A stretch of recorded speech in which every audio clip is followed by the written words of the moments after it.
नमस्कार, मी स्नेहल। आज इथे आपण एक वाटी भरेल एवढा हा सुका जवळा घेतलेला आहे। हा समुद्राचा जवळा असतो, म्हणजे समुद्राची मच्छी आहे ही। आता याच्यावरती आपण काय केलंय, तव्यावरती तो आपल्याला भाजून घ्यायचा आहे। आणि हा जवळा मी आधी स्वच्छ निवडून घेतलेला होता, कारण यामध्ये रेतीचे कण वगैरे असतात, म्हणून हा आधी आपण निवडून ठेवलेला होता। आता हा तव्यावरती अगदी मंद गॅसवरती आपल्याला हा हलकासा भाजून घ्यायचा आहे। आणि भाजून झाल्यावरती आपण तो कढईमध्ये काढून घेऊ। आता इथे भांड्यामध्ये आपण जो जवळा भाजून घेतलाय तो काढून घेतलाय। इथे थोडंसं साहित्य जे घेतलंय ते तुम्हाला दाखवते। लसूण, कांदा, टॅमॅटो, कोथिंबीर आणि लसूण थोडा इथे आपण जास्त घेतलाय, कांदा सुद्धा जास्त घेतलाय। आता जो आपण जवळा भाजून घेतलेला आहे तो त्यामध्ये आपल्याला पाणी टाकून घ्यायचं आहे। म्हणजे काय होतं, हा समुद्राचा जवळा असतो, ज्या समुद्राची जी बारीक रेती असते ती याला चिटकलेली असते। आणि असं थोडा 5 मिनिटं आपल्याला तो बुडवून ठेवायचा आहे, म्हणजे जी रेती आहे ती खाली बसते आणि वरती तो जवळा आपल्याला काढून घ्यायचा आहे। आता जो लसूण आपण घेतलाय, चेचून घ्यायचा आहे आपल्याला। मस्त असा हा लसूण चेचून घ्यायचा।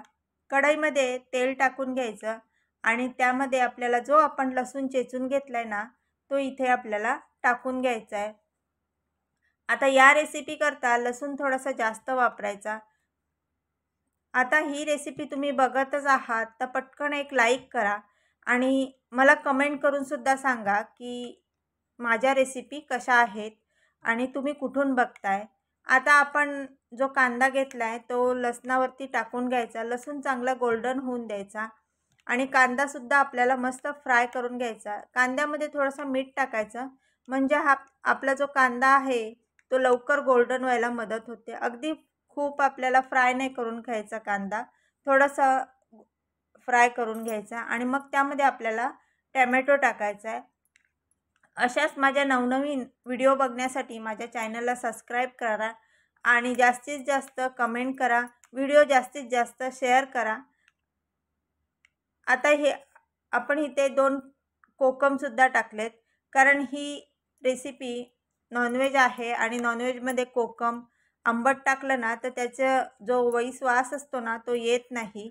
आता इथे आपण हळद टाकले आणि मसाला तुमच्या आवडीनुसार जेवढं तुम्ही तिखट खाता, पण ही जी रेसिपी आहे ना इथे थोडासा मसाला जास्त वापरायचा, कारण झणझणीतच खूप छान लागते।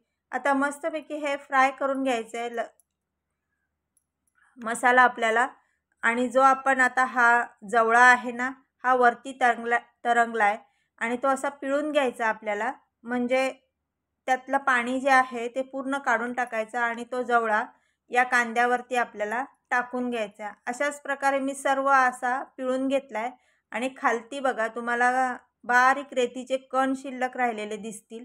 असा वरचाच जवळा आपल्याला काढून घ्यायचा आणि बारीक खाली रेती राहिलेली दिसते ती फेकून द्यायची आपल्याला, नाही तर मग ती भाजी जी आहे ना ही कचकचते। हे बघा बारीक रेतीचे कण दिसत आहेत, आता ते फेकून देऊ आपण। आणि जी कढईमध्ये टाकले ना ते मस्त असं फ्राय करून घ्यायचं, हलवून घ्यायचं आणि परतून घ्यायचं आहे। आता इथे आपल्याला थोडीशी कोथिंबीर इथे ॲड करायची आणि आधीच आपण मीठ टाकलेलं आहे आणि मस्त अशी चटपटीत अशी जवळ्याची भाजी, झणझणीत अशी आपली भाजी तयार झालेली आहे। ही भाजी तुम्ही भाकरीसोबत, चपातीसोबत मस्त एन्जॉय करू शकता, अगदी टिफिनला सुद्धा नेऊ शकता। आणि नक्की मी खात्रीने सांगते की तुम्ही 2 घास जास्तच खाल, एवढी मस्त अशी सुंदर अशी ही जवळ्याची रेसिपी आपण आज तयार केलेली आहे। तर ही रेसिपी तुम्हाला कशी वाटली हे मला नक्की कमेंट करून सांगा। व्हिडिओ जास्तीत जास्त लाईक आणि शेअर करायला विसरू नका। तर अशाच नवनवीन व्हिडिओ बघण्यासाठी माझ्या चॅनलला सुद्धा सबस्क्राईब करा आणि ही रेसिपी कशी वाटली हे कमेंट करून सांगा। थँक्यू।